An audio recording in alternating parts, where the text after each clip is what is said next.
کو تعالیٰ کو نماز کی ضرورت ہم پر اس لیے فرض کر دی کیونکہ اللہ چاہتے ہیں کہ یہ جو بندے ہیں، اللہ فرماتے ہیں جب میرا بندہ قیام کرتا ہے نا تو میں فرشتوں کے سامنے فخر کرتا ہوں کہ یہ دیکھو میرے بندے میرے حضور ہاتھ باندھ کر کھڑے ہوئے ہیں۔ آپ نے کیا سمجھا کہ صرف نماز 2 رکعت کی چیز ہے، چند سجدے کر لینے کا نام نماز ہے؟ نہیں، رسول اللہ صلی اللہ علیہ وسلم کو سب سے پیاری نماز تھی۔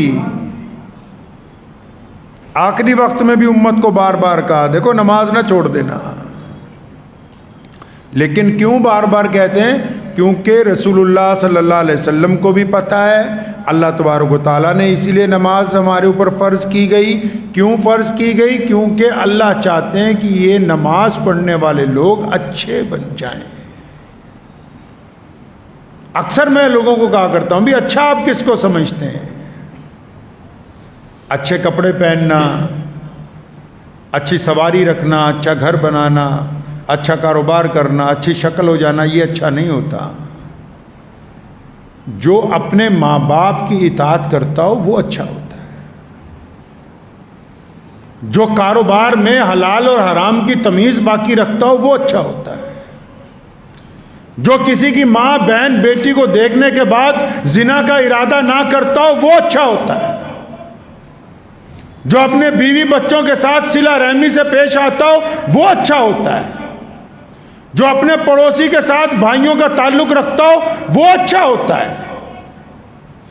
جو ظالم کے خلاف مظلوم کی مدد کرتا ہو وہ اچھا ہوتا ہے۔ جن کی نیتوں میں دوگلا پن نہ ہو، جو سامنے کچھ ہو پیچھے کچھ ہو، وہ جتنے مرضی اچھے کپڑے پہن لے وہ اللہ کے نزدیک اچھے نہیں ہو سکتے وہ لوگ۔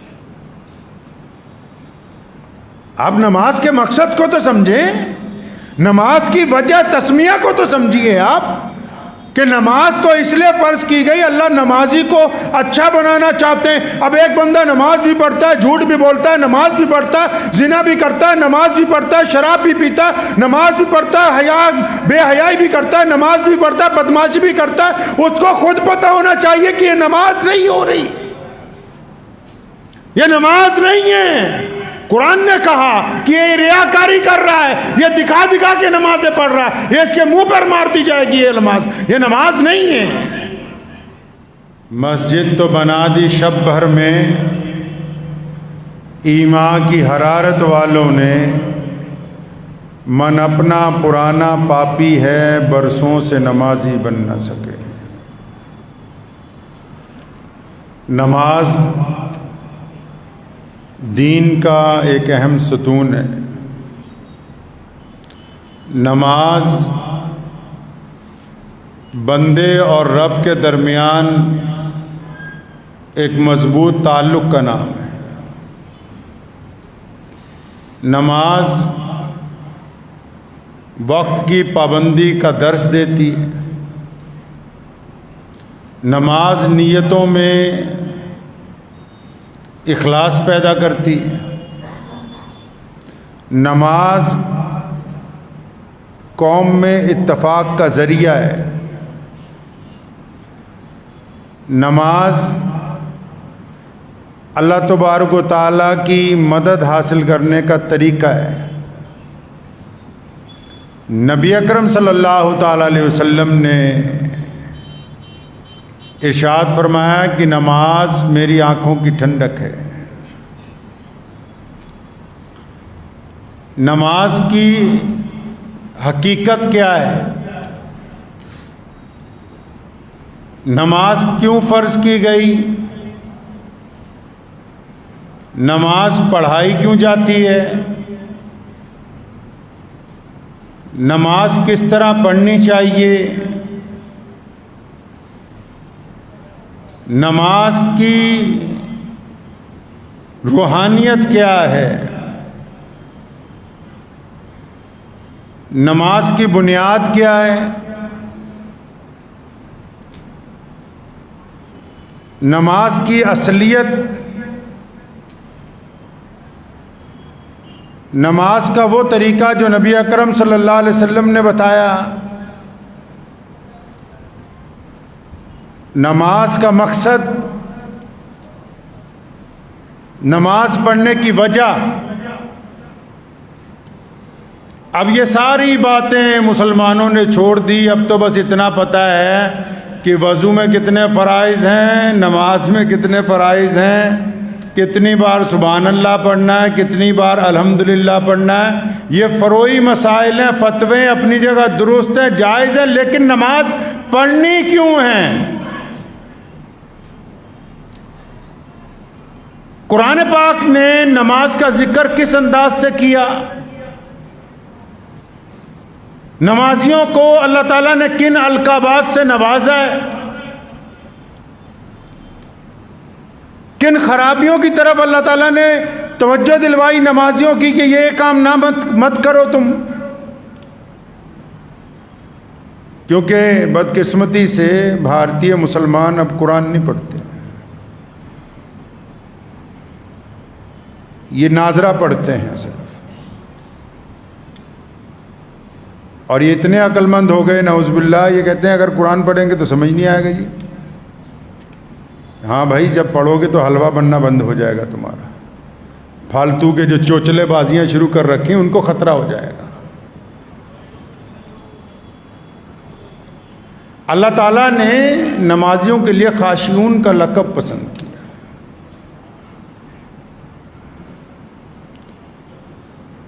نماز پڑھانے کی جو طبی وجوہات ہیں، جو روحانی وجوہات ہیں، جو شرعی وجوہات ہیں، ان کو قرآن پاک نے متعدد آیات میں بار بار ان کا ذکر کیا ہے. یہ تو پتہ لگ گیا کہ نماز پڑھنے کے لیے ایمان کا ہونا ضروری ہے، نماز کے لیے پاکی کا ہونا ضروری، نماز کے لیے وضو کا ہونا ضروری، نماز کے لیے قبلے کی طرف منہ ہونا ضروری. لیکن نماز کیوں ضروری؟ نماز پڑھنے کی وجہ تسمیہ کیا ہے؟ اللہ کیوں چاہتے ہیں کہ میرا بندہ نمازی بن جائے؟ اسلام کے ابتدائی رکنوں میں نماز کو رکھا گیا سب سے پہلے. کیوں؟ اور ایسی عبادت کہ میدان بھی ہو، بدر کا ہو، جنگ کا ماحول ہو، جہاں جان کا خطرہ ہو، وہاں بھی نماز کو قضا کرنے کا حکم نہیں آیا. جہاں دشمن چاہتا ہے ایک طرف کہ ہم ان کو ختم کر دیں، وہاں بھی نماز قضا نہیں کی گئی. ایسی عبادت کی بیماری کی حالت میں بھی معاف نہیں. جب تک انسان کو ہوش و حواس ہے، بستر مرگ پر بھی نماز کی ادائیگی کا حکم دیا گیا. اللہ کیا چاہتے ہیں؟ اللہ تبارک و تعالیٰ کی منشا کیا ہے؟ نماز کیوں پڑھنی ہے؟ میں اکثر جگہ جاتا ہوں، لوگوں سے پوچھتا ہوں، اچھے اچھے بوڑھوں سے پوچھتا ہوں، بڑوں سے پوچھتا ہوں، بھائی نماز کیوں پڑھ رہے ہیں آپ؟ اور نماز تو اسلام کی شان ہے. بندے کی بندگی کا مزہ ہی نماز کے اندر ہے. بندہ بنتا ہی بندگی کے ساتھ ہے.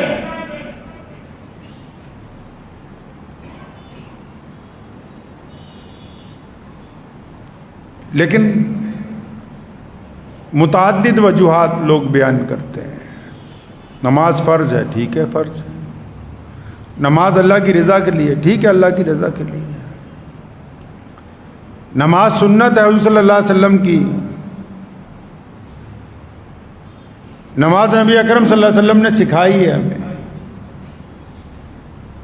مقررہ وقتوں میں فرض کر دی گئی. کیوں کر دی؟ کیا اب یہ نہ پوچھو؟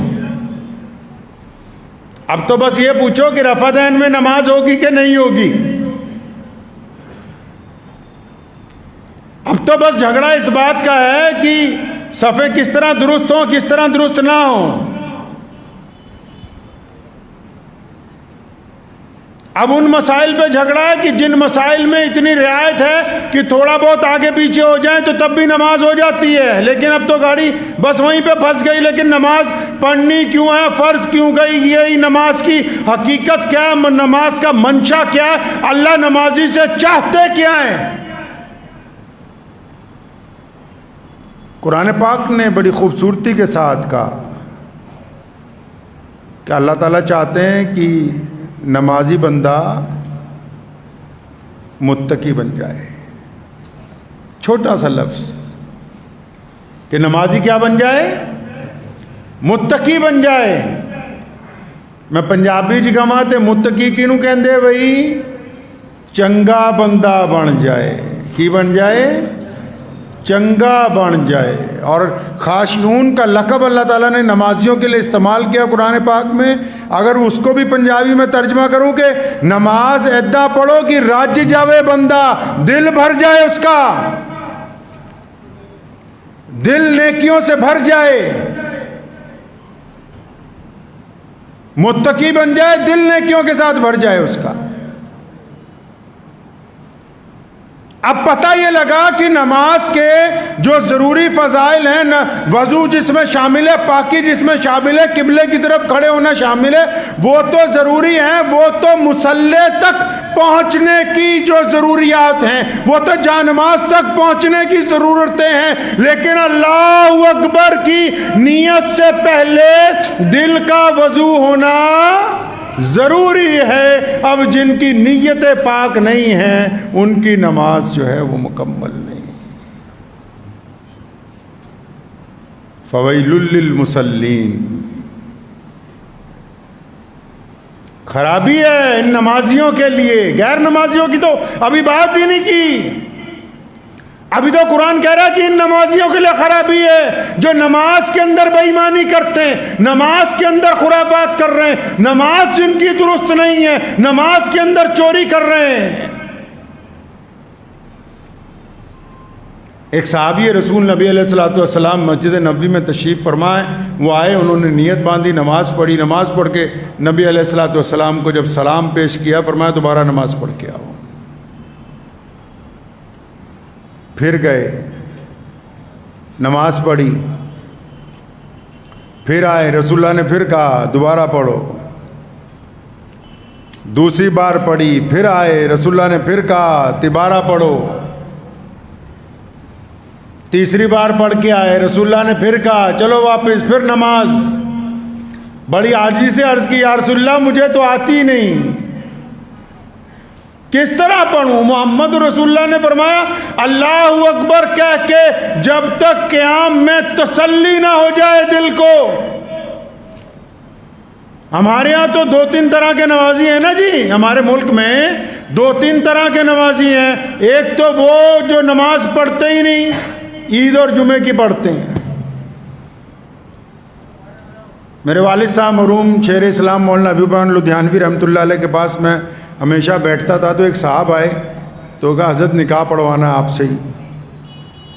تو نماز کے لیے بڑے سخت تھے. تو کہنے لگے پیارے تو نماز نہیں پڑھتا. فرمایا حضرت نہیں میں تو عید کی عید آپ کے پیچھے ہی پڑھتا ہوں. میں عید کی نماز ہمیشہ آپ ہی کے پیچھے پڑھی، کسی اور کے پیچھے پڑھی نہیں آج تک. ہمارے یہاں ایک تو وہ طبقہ جو نماز پڑھتا ہی نہیں، اور دوسرا وہ طبقہ ہے جو آدھی پڑھتا ہے، آدھی. اب اس میں آدھی وہ نہیں کہ فرض پڑھے سنتیں پڑھی، نہیں. اس میں آدھی وہ ہے جو فجر گھر میں سوتے ہیں، ظہر عصر مغرب مسجدوں میں ہوتے ہیں، عشاء پھر چھوڑ دیتے ہیں. آدھی پڑھتے ہیں، آدھی پڑھتے ہی نہیں. اور تیسرے وہ چور ڈاکو ہیں جو پڑھتے تو 5 وقت ہی ہیں لیکن ٹھنگیاں مار کے پھٹافٹ بھاگنے کی کوشش کرتے ہیں. جمعے میں بھی آپ دیکھا کریں اکثر مسجدوں میں کئی لوگ سب سے بعد میں جمعہ پڑھنے آئیں گے اور ان کو پہلے باہر نکلنے کی ہوگی کہ بھائی کسی طرح نکل لیں پھٹافٹ. اللہ تبارک و تعالیٰ نے انہی نمازیوں کو کہا قرآن پاک میں کہ اپنی نمازوں کو بھلا بیٹھے، ان کو پتہ ہی نہیں نماز پڑھنی کیسے. پہلی بات جو یہ کہی گئی کہ اللہ چاہتے ہیں کہ نمازی متقی بن جائے. کیا بن جائے جی؟ چنگا بندہ بن جائے، اچھا انسان بن جائے. آپ اچھا کس کو کہتے ہیں؟ مسجد کے پردھان کو اچھا کہتے ہیں آپ؟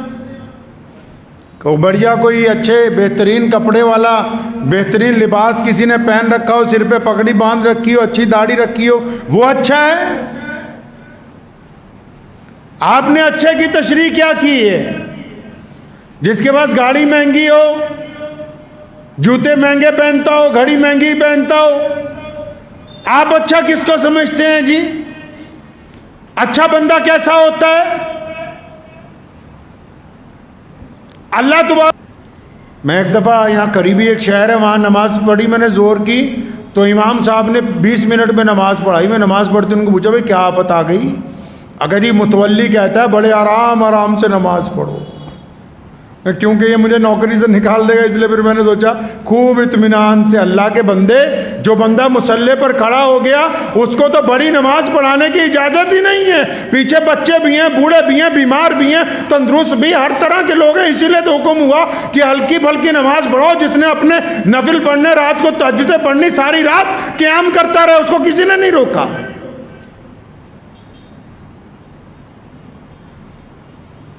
نماز کے ذریعے کسی کو اذیت نہیں دی جا سکتی، تلاوت کے ذریعے کسی کو اذیت نہیں دی جا سکتی. نماز کا مقصد جو ہے تکبیر تحریمہ سمجھتے ہیں نا، نماز میں پڑھتے ہیں، اس کا مطلب کیا ہوتا ہے؟ تحریمہ کا مطلب اب حرام ہو گیا سب کچھ. تکبیر تحریمہ کا مطلب کہ سب کچھ حرام ہو گیا. کیا حرام ہو گیا؟ جو بنا نماز کے حلال تھا، گفتگو کرنی حلال تھی، کھانا پینا حلال تھا، ایک دوسرے سے گپ مارنی حلال تھی، پانی پینا حلال. اب نیت باندھ لی، اب دنیا کی تمام چیزیں حرام، اب بس اللہ کی طرف متوجہ ہیں.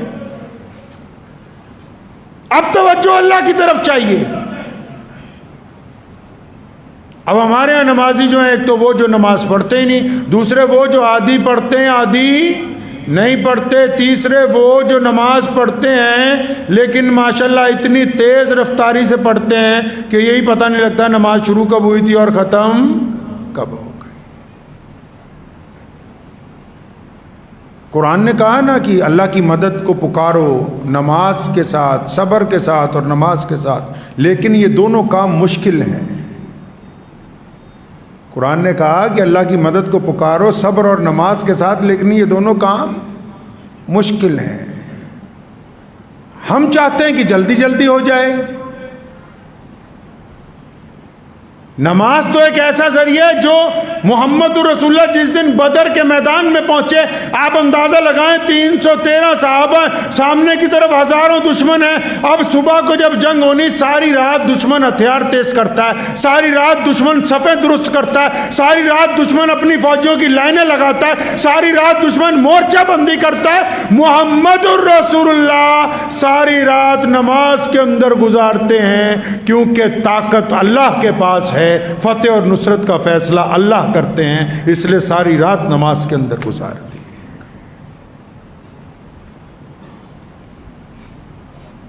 حضرت عمر رضی اللہ تعالیٰ عنہ مسلمانوں کے خلیفہ بنے تو حضرت سعد بن ابی وقاص رضی اللہ تعالیٰ عنہ ملک شام میں فوجوں کے کمانڈر تھے، تو خلیفہ کی طرف سے کوئی نہ کوئی حکم آتا رہتا تھا سرکاری. تو ایک دن قاصد آیا بڑی تیزی سے مدینہ سے حکم لے کے، سعد بن وقاص رضی اللہ تعالیٰ عنہ کے نام. اب انہوں نے سوچا پتہ نہیں کون سا نیا آرڈر آ گیا، ابھی کون سے شہر کی طرف جانا ہے، کیا کرنا ہے. حکم نامہ کھولا تو مسلمانوں کے خلیفہ نے حکم دیا حضرت سعد بن وقاص رضی اللہ تعالیٰ عنہ، فرمایا فوج میں پتہ کر لو کتنے بے نمازی ہیں. مسلمانوں کی اس لشکر میں پتہ کرو بے نمازی کتنے. قاصد سے پوچھا ان کا پتہ کر کے کیا کرنا ہے؟ خلیفہ کہہ رہا سب کو نکال دو. لوگ میدان جنگ میں طاقت اور بڑھاتے ہیں، انفرادی قوت کو اور اضافہ کیا جاتا ہے. یہاں حکم آ گیا کہ جتنے بے نمازی ان کو باہر نکال دو. فرمایا جتنے بے نمازی ان کو باہر نکال دیں، آگے حضرت عمر رضی اللہ عنہ نے جو بات لکھی آب زر سے لکھنے کے قابل ہے. لکھا حضرت سعد بن وقاص رضی اللہ تعالیٰ عنہ کو، فرمایا سعد ان تمام بے نمازیوں کو باہر نکال دو اور یاد رکھو کہ جو بندہ اپنے رب کا وفادار نہیں ہو سکتا وہ تمہارا وفادار نہیں ہوگا. جو اپنے رب کا وفادار نہیں وہ تمہارا وفادار نہیں ہو سکتا. نبی اکرم صلی اللہ تعالی علیہ وسلم نے بار بار تلقین فرمائی نماز سفر میں قصر ہے، میدان جنگ میں قصر سے بھی قصر. 4 کی 2 کر دی سفر میں، میدان میں 2 کی بھی 1 رکعت کر دی، لیکن نماز پڑھنے کا حکم باقی رکھا تاکہ اللہ کی مدد نماز کے ساتھ آتی ہے. لیکن ان نمازیوں کے لیے نہیں ساتھ میں جو ہوں ہی بزدل، وہ سوچ رہے ہوں کہ صرف بس جو اللہ کے علاوہ دنیا سے ڈرتے رہیں ان کی نمازیں نہیں ہیں، جن کے دلوں میں خوف بیٹھ گیا. نماز تو اس بات کی علامت ہے کہ میں اپنے رب کی مدد کے ساتھ اب باہر نکلوں گا، اپنے رب کی مدد کے ساتھ اپنے آپ کو گناہوں سے روکوں گا، اللہ کی مدد کے ساتھ اپنی آنکھوں میں شرم و حیا پیدا کروں گا، اللہ کی مدد سے میری زبان دوسروں کو تکلیف نہیں پہنچائے گی، اللہ کی مدد سے اگر کوئی بندہ کسی مظلوم پر ظلم کرے گا تو ظالم کے خلاف سینہ سپر ہو کے کھڑا ہوں گا، اللہ کی مدد کے ساتھ میں غریب لوگوں کا ساتھ دوں گا. نماز اس بات کی علامت ہے کہ نمازی بندہ بے خوف ہوتا ہے، نمازی بزدل نہیں ہوتا. نمازی کے لیے ضروری ہے کہ اس کا کردار یہ کہتا ہو کہ یہ نماز پڑھ رہا ہے. نمازی دھوکہ نہیں دے سکتا، نمازی بے ایمانی نہیں کر سکتا، نمازی ٹھگی نہیں مار سکتا، نمازی زنا نہیں کر سکتا، نمازی کی حلق سے شراب کے قطرے نہیں اتر سکتے. اگر کوئی نماز پڑھنے کے باوجود ان گناہوں کو کر رہا ہے تو وہ دل کی تختی پہ لکھ لے کہ وہ نمازی نہیں ہے، وہ ایک تماشا کر رہا ہے، وہ بھی اپنے ساتھ کر رہا ہے. اللہ تبارک و تعالیٰ کو ایسے لوگوں کی نماز کی کوئی ضرورت نہیں ہے. جو دوسروں کو دکھانے کے لیے نماز پڑھنا چاہتے ہیں، دوسروں کو جتلانے کے لیے نماز پڑھنا چاہتے ہیں، یا جو دوسروں کے اوپر اپنی برتری ثابت کرنے کے لیے نماز پڑھنا چاہتے ہیں، یہ نماز کی روح ہے. میں مانتا ہوں تمام کلمات نماز کے سیکھنا فرض ہے، لیکن یہ نماز کی روح ہے. جب تک روح کی تکمیل نہ ہو جائے، جب تک بندہ اللہ کے حضور کھڑا ہونے کے بعد یہ سمجھ نہ لے کہ میں اپنے رب کے حضور کھڑا ہو گیا ہوں، اب میں ہوں، میرا رب ہے، تب تک نماز کامل نہیں ہوتی. نماز اپنے معیار کو نہیں پہنچتی. نماز کوئی معمولی عبادت ہے جی؟ پوری دنیا میں اسلام کی پہچان ہے نماز. مسجدوں کی رونق نماز سے قائم ہے، اسلام کی عظمت نماز کی وجہ سے قائم ہے. جتنی بھی پوری دنیا کے اندر چلے جائیں، مسلمانوں کے اندر جتنی نیکیاں، جتنا خشوع اور وضو نظر آتا ہے وہ نماز کی بدولت ہے. نماز کو اللہ تبارک و تعالیٰ کی رضا کے لیے، اللہ کی خوشنودی کے لیے ہی ادا کیا جا سکتا ہے. نماز کو دکھاوے کے لیے ادا نہیں کیا جا سکتا ہے. نمازی کا اچھا ہونا پہلا فرض ہے، پہلا رکن ہے. نیت باندھنے سے پہلے، کئی لوگ نیت باندھتے ہیں، آج کل ہمارے یہاں مشین آ گئی ہے موبائل جس کو بولتے ہیں. اب مسجد میں اگر کسی کا موبائل بج جائے نماز میں، میرے والد صاحب شیخ اسلام مولانا حبیب الرحمن لدھیانوی رحمۃ اللہ علیہ مجھے ایک دن پوچھنے لگے کہ اگر مسجد میں کسی کا موبائل بج جاتا ہے تو تم کیا سوچتے ہو؟ میں نے کہا میں سوچتا ہوں جیب میں ہاتھ ڈالے فون بند کر دے. تو میں نے آپ کیا سوچتے ہو بھائی؟ اج انی مسجداں دے ساڈے پردھان ہیں پورے انڈیا چ، تے جڑے وڈے وڈے مولوی مفتی سارے تو نہیں. ان کی مسجد میں اگر موبائل بج جائے نا تو بس فوراً نیت باندھے باندھے یہ نیت کر لیتے، بس سلام پھیرتے ہی اس کا رگڑا پھیرنا. آج نیت باندھے باندھے ہی اگلی نیت بھی کر لیتے ہیں ساتھی میں کہ بس سلام پھیرتے ہی پہلے آج اس کا جنازہ نکالیں، اس کا روز فون بجتا ہے۔ تو میں نے اپنے والد صاحب رحمۃ اللہ علیہ سے پوچھا کہ آپ کیا سوچتے ہیں؟ فرمانے لگے کہ میں یہ سوچتا ہوں بیٹا کہ جو بندہ میرے ساتھ نماز پڑھ رہا ہے، کیونکہ اکثر مسجدوں میں محلے کے لوگ ہی نماز پڑھتے ہیں، ایک دوسرے کو جاننے والے پڑھتے ہیں، تو فرماتے مجھے کہنے لگے کہ میں یہ سوچتا ہوں کہ اگر کسی کا فون بجتا ہے تو میرے دل میں خیال آتا ہے کہ اللہ تعالیٰ یہ جو گھنٹی بجی خیر والی ہو، پریشانی والی نہ ہو، کیونکہ گھر والوں کو تو پتہ ہی ہے عشاء پڑھنے آیا ہے، فجر پڑھنے آیا ہے، جو گھنٹی بجی ہے خیر والی ہو، یا تو ہماری تو فون کی گھنٹی بھی طے کر دیتی ہے کہ ہم نماز ہماری قبول ہو رہی ہے یا نہیں قبول ہو رہی۔ گھنٹی بجنے پہ جن کا ارادہ اپنے بھائی کو ذلیل کرنے کا ہے، اپنے بھائی کو پریشان کرنے کا ہے، تو ان کی نمازیں تو ایک موبائل کی گھنٹی بھی طے کر رہی ہے کہ تم اللہ تعالیٰ کے حضور کھڑے ہو، وہ تمہیں یہی نہیں پتا کہ تم نماز میں کھڑے ہو، اور ایک گھنٹی نے تمہاری نماز متاثر کر دی ہے۔ کیس کے آگے، کیس گزر گیا نا کسی کے آگے سے، کیس کو جانتے ہیں؟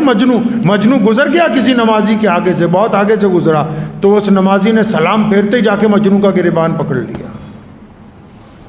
مجنو عرب کا رہنے والا تھا، لیلا کا جو عاشق تھا، وہ جب گزرا نا آگے سے تو بھاگ کے اس کو جا کے پکڑ لیا نمازی نے کہ تو کیسے گزرا میرے آگے سے، تجھے پتہ نہیں میں نماز پڑھ رہا ہوں؟ تو کیس نے کہا، مجنون نے کہا اسے، اس نمازی کو، کہنے لگا یار تو پتہ نہیں کیسی نماز پڑھتا ہے، اور مجھے تو لیلا کے عشق میں کوئی نظر ہی نہیں آیا، لیلا کے عشق میں کوئی نظر نہیں آیا، اب تو پتہ نہیں کیسا اللہ سے عشق کرتا ہے کہ تجھے اتنی دور نماز پڑھتے ہوئے میں نظر آ گیا کہ میں تیرے آگے سے گزر گیا ہوں۔ لوگ نماز بھی پڑھتے ہیں، دوسروں کی نماز کا بھی حساب رکھتے ہیں۔ ہمارے ایک بڑے میاں تھے، وہ سلام پھیرتے ہی پہلے دائیں بائیں پیچھے تک دور تک دیکھتے تھے، تو میں بچپن میں ان کو مذاق میں پوچھا کرتا تھا کہ چچا رجسٹر تمہارے ہاتھ میں تو نہیں اللہ نے پکڑا دیا کس کس کی حاضری لگانی ہے؟ جن کی اپنی نمازیں نہیں ہوتی، جن کو خود نہیں پتا کہ استنجا کیسے پاک کرنا ہے، وہ دوسروں کو نصیحت کرتے پھرتے ہیں کہ تو اس صف میں کھڑا ہو، تمہارے ذمہ نصیحت نہیں لگا رکھی اللہ نے، یہ ممبر بنایا ہے جمعے کو ہر مسجد کے اندر، امام کی ذمہ داری لگائی کہ اپنی قوم کو نصیحتیں کرتا پھرے، ہر ایک کو جج نہیں بنا دیا اللہ نے، کسی کو کسی کی عزت اچھالنے کے لیے کھڑا نہیں کر دیا کہ جب تمہاری مرضی آئے جس کے مرضی اوپر تنقید کر دو۔ ہوتے کون ہو کہنے والے ان بچوں کو کہ تم پیچھے شور مچا رہے ہو؟ مسجدوں میں پیچھے بچوں کا کھیلنا، مسجدوں میں نمازوں کے دوران پیچھے بچوں کی آوازیں آنے کا مطلب یہ ہے کہ یہ بچے اس بات کی گواہی دے رہے ہیں کہ آنے والی نسلیں ان در و دیوار کی حفاظت کے لیے تیار ہیں، آنے والی نسلیں تیار ہیں اسلام کی حفاظت کے لیے۔ یہ مسجد تک نہیں آئیں گے تو کون ہوگا جو کل کو ان مساجد کو آباد کرے گا؟ نمازی کو تو تمام دعاؤں سے پہلے، تمام قرآن پاک کی تلاوتیں یاد کرنے سے پہلے، تمام دعائیں سے پہلے، تمام چیزیں یاد کرنے سے پہلے اپنی نیت کو درست کرنا ہے۔ امام بخاری رحمۃ اللہ علیہ نے لاکھوں حدیثیں اکٹھی کی، اور جب بخاری شریف کی جلد بندی ہوئی سب سے پہلے ایک حدیث کو درج کر دیا، فرمایا کما قال النبی صلی اللہ علیہ وسلم انما الاعمال بالنیات، کہ عمل کا دار و مدار تو نیت کے اوپر ٹکا ہوا ہے، عمل کا دار و مدار نیت کے اوپر ٹکا ہوا ہے۔ اگر نیت اچھی ہے تو سب کچھ درست ہے، نیت درست ہونی چاہیے۔ آپ کو پتہ ہے نا کہ اگر ہم دوسری رکعت میں غلطی سے درود شریف پڑھ لیں 4 رکعت کی نماز میں، تو امام اعظم رحمۃ اللہ علیہ نے سجدہ صاحب لازمی کر دیا، تو کسی صاحب نے حضرت امام صاحب رحمۃ اللہ علیہ سے پوچھا تھا کہ یار دوسری رکعت میں اگر ہم التحیات کے بعد درود شریف پڑھ لیتے ہیں، اچانک یاد آتا ہے کہ 2 رکعت اور پڑھنی ہے، تو پڑھا تو درود شریف ہی ہے، ثواب کا کام ہے، آپ نے اس پہ بھی جرمانہ لگا دیا، اس پہ بھی سجدہ صاحب لازم کر دیا، پینلٹی لگا دی۔ امام صاحب رحمۃ اللہ علیہ نے کمال کا جواب دیا، فرمایا وہ درود پاک ہے، وہ محمد الرسول اللہ صلی اللہ علیہ وسلم کے اوپر درود بھیجنا ہے۔ وہ محمد الرسول اللہ کون ہے؟ اللہ فرماندے سونیا لوکی میرے نا دیاں قسمیں کھاندے ہیں تے میں تیرے نا دیاں قسماں کھانا۔ لوگ اللہ کے نام کی قسمیں کھاتے ہیں اور اللہ محمد الرسول اللہ کو طٰہٰ یاسین، اللہ تبارک تعالیٰ محمد الرسول اللہ کا کہتے ہیں۔ وہ امام اعظم نے فرمایا درود پڑھنا ثواب کا کام ہے، لیکن رسول اللہ پر درود بنا نیت کے اچانک پڑا، مطلب وہ تعظیم نہیں ہوئی، وہ عظمت نہیں آئی، اس لیے سجدہ سیف لازم قرار دے دیا گیا۔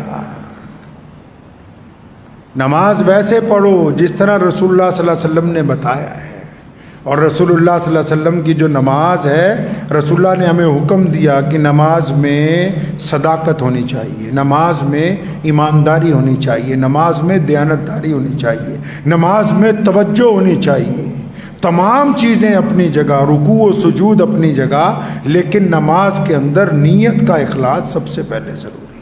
اگر نماز میں نیتوں کے اندر اخلاص آ گیا تو پھر اللہ کی مدد آ گئی ہے، بس پھر اللہ کی مدد آ جائے گی۔ لوگ دنیا والوں سے مانگتے پھرتے ہیں، اللہ سے نہیں مانگتے نا۔ کسی کو پیسوں کی ضرورت ہوتی ہے تو دنیا والوں کو بار بار۔ تو اس ضمن میں پچھلے دنوں ایک بات چلی تو میرے ذہن میں ایک بات آئی، تو میں نے کچھ لوگوں کو کہا کہ آپ رقم دیجئے۔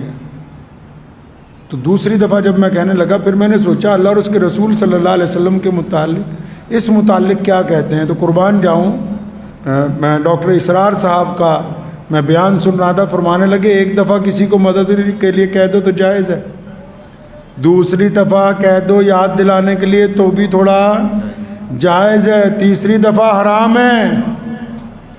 تیسری دفعہ مدد کرنے والا تو اللہ ہے، مدد کرنے والی تو اللہ تعالیٰ کی ذات ہے۔ تیسری دفعہ حرام ہے دنیا داروں کے سامنے ہاتھ پھیلانا، اللہ سے تو مانگ ہی نہیں رہے۔ جہاں سے بات بننی تھی، جہاں سے اللہ تبارک و تعالیٰ نے گاڑی چلانی تھی، وہاں تو بندہ مانگتا ہی نہیں ہے، اور جہاں سے بات نہیں بننی وہاں بار بار ناک رگڑتا پھرتا ہے۔ آپ اللہ سے مانگیں، اللہ کی صفت قل اللہ احد اللہ الصمد، فرمایا اللہ بے نیاز ہے، اللہ بے نیاز ہے۔ پھر اللہ وہاں سے رزق دیتے ہیں جہاں سے بندے کا گمان نہیں ہوتا۔ لوگ ساڑھے مولویوں کے پاس جاتے ہیں، بابوں کے پاس، پیروں کے پاس، تعویذ دے دو جی، یہ کر دو جی، وہ کر دو جی۔ میں ان کے اوپر ہنستا ہوں، میں کہ یار پیٹرول پمپ پہ جا کے چینی مانگ رہے ہو، پیٹرول پمپ پہ کہنے لگے نہیں مطلب، میں کہا صحیح دکان پہ جا کے غلط چیز خرید رہے ہو۔ جنرل سٹور پہ جا کے بولو جی گاڑی میں پیٹرول ڈلوانا ہو گیا، پاگل ہو گیا، پمپ پہ ملتا ہے۔ اللہ والوں سے تو یہ پوچھو اللہ کیسے راضی ہوں گے، تم جا کے کہتے ہو کاروبار نہیں چل رہا۔ اللہ سے پوچھو، اللہ والوں سے پوچھو رسول اللہ کی اطاعت کیسے ہوگی، تم جا کے ان کو کہتے ہو بیٹی کی شادی نہیں ہو رہی۔ اللہ والوں سے تو یہ پوچھو کہ ہم اللہ کا قرب کیسے حاصل کر سکتے، تم جا کے تو بیماری نہیں ٹھیک ہو رہی۔ صحیح دکان پہ غلط سامان خریدنے جا رہے، اب آج کل دکاندار بھی ایسے، اگلے کہتے چل گاہک تو آیا، کوئی بات نہیں۔ صحیح دکان پہ جب جا کے صحیح چیز مانگیں گے تو وہ ملے گی۔ اللہ والوں کے پاس جائیں اللہ کی طلب کے لیے، رسول اللہ صلی اللہ علیہ وسلم کی طلب کے لیے، رسول اللہ صلی اللہ علیہ وسلم کی پیروی کے لیے۔ ایسی چیزیں جا کے مانگتے ہو جو وہ دے نہیں سکتے، جن میں وہ بے بس ہیں، اور جو ان کے پاس ہے وہ تم لینا نہیں چاہتے۔